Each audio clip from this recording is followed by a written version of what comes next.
A mother gets pregnant by her married friend, moves in with her boyfriend, abandons her 12-year-old son, and then sues for child support while the kid lives with his dad. Judge Judy tore this woman apart piece by piece. And when she delivered the final verdict, the courtroom went silent. Let me walk you through exactly what happened. So picture this. A woman walks into Judge Judy's courtroom. She's confident. She's got her boyfriend next to her for support. And she's suing her ex for $750. Her claim? He owes her child support. Simple case, right? Wrong, because within the first 30 seconds, Judge Judy starts asking questions. And with every single answer, this woman's case falls apart like a house of cards. How many children do you have, Miss Bussey? 2. How old are they? 12? 12, and I have a 9-month-old. Okay, cool. 2 kids, nothing crazy yet. But then Judge Judy asks the question that changes everything. And who's the father of the 9-month-old? It's a friend of mine. Judge Judy pauses. You can see her brain processing. Is that this gentleman? No, Who is this gentleman? this is my boyfriend. So let me get this straight.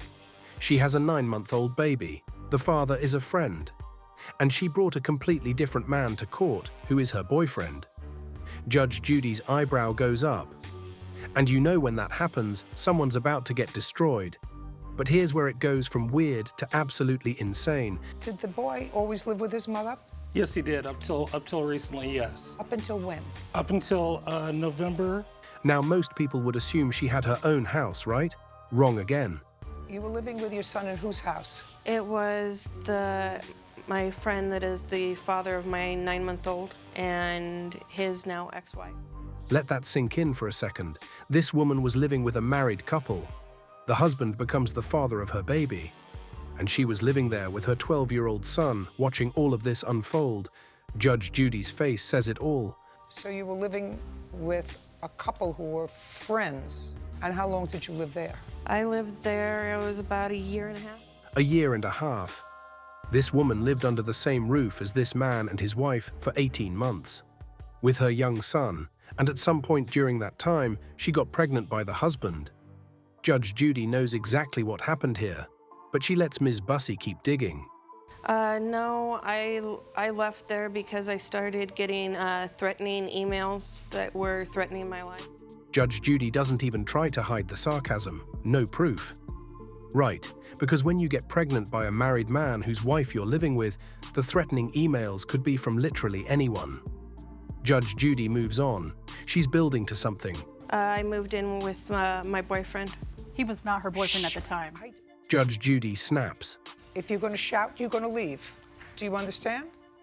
The courtroom goes dead silent.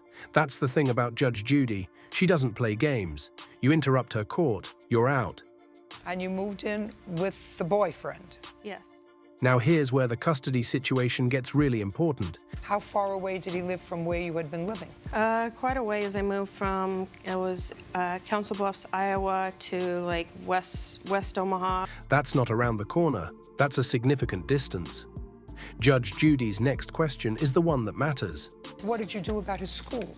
Judge Judy wants this crystal clear.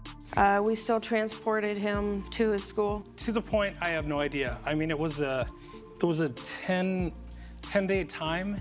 And this is where things get messy. 10 days. He's talking about 10 days. You're getting ahead of yourself because that's not what you wrote in your complaint. She pulls out his paperwork.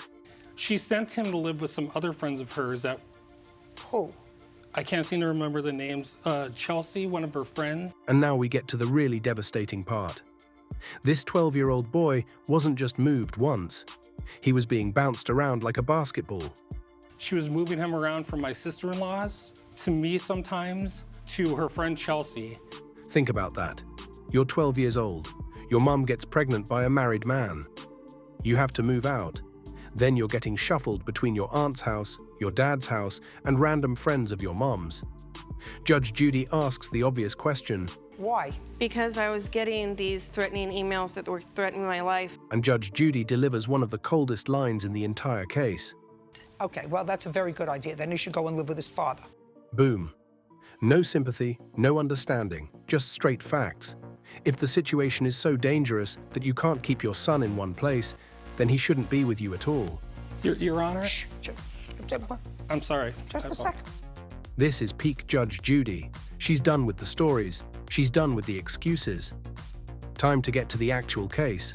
He came to live with his father on what date? It was November the 18th. And is he still there? Yes, he is still there. Now comes the part that makes your blood boil. And did you receive any child support from Mr. McGlynn after November 18th? Yes, I did. Judge Judy starts calculating. This is what she does best. Follow the money. Did you finally stop the order? I did. It took some time, though. How many weeks did you pay when your son was with you? At least 10. December, January, that's 8. 2 weeks in November, that's 10. Okay. 10 weeks at $75 per week. That's $750. $750 for a child she wasn't raising. A child who was living with his father. A child who she had bounced around to multiple homes before finally letting him stay with his dad. Judge Judy leans forward. This is the moment she's been building to. Why do you think you're entitled to that money? It's a simple question, but it's a trap, because there's no good answer. Ms. Busey tries anyway. I was getting these threatening. I heard about the threatening Emails. emails. Judge Judy has heard enough. Because if you were living with a couple that were friends of yours and you got pregnant by the husband and had to move out. She's recapping the entire mess. But she's not done. At the same time, while living with the married couple, while pregnant with the husband's baby, she had a boyfriend. And then moving out and evidently you had a boyfriend at the same time. Now you're with the boyfriend. And then comes the line that summarizes the entire case.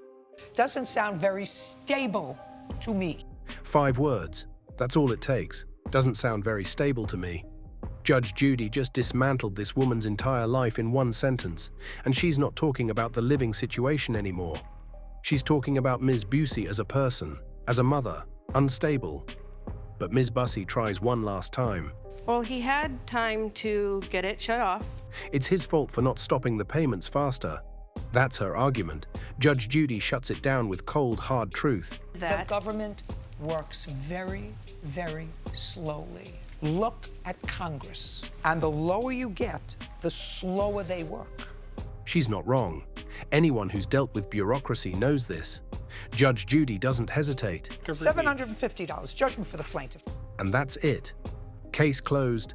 This woman created a whirlwind of chaos, got pregnant by a married friend, moved in with a boyfriend, bounced her 12-year-old son around like he was luggage, let him finally go live with his father because things were too dangerous, and then had the audacity to keep collecting child support for a child she wasn't even raising,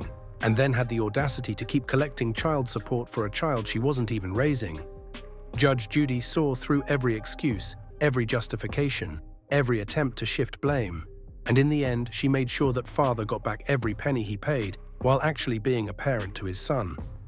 Here's the thing that gets me about cases like this. It's not just about the $750. It's about a 12-year-old kid who got caught in the middle of adult chaos. A kid who had to watch his mother's life spiral, who had to move from house to house, who finally found stability with his dad. And his mother thought she deserved to be paid for that. Judge Judy didn't just rule on the money. She ruled on accountability, on doing what's right for the child, on not rewarding instability and poor decisions. Sometimes the system works, sometimes justice actually happens, and sometimes it takes a judge who's willing to call it exactly like she sees it. What do you think? Drop a comment. Was Judge Judy too harsh on this mum, or did she deserve every word? And if you've got a Judge Judy case you want me to break down next, let me know.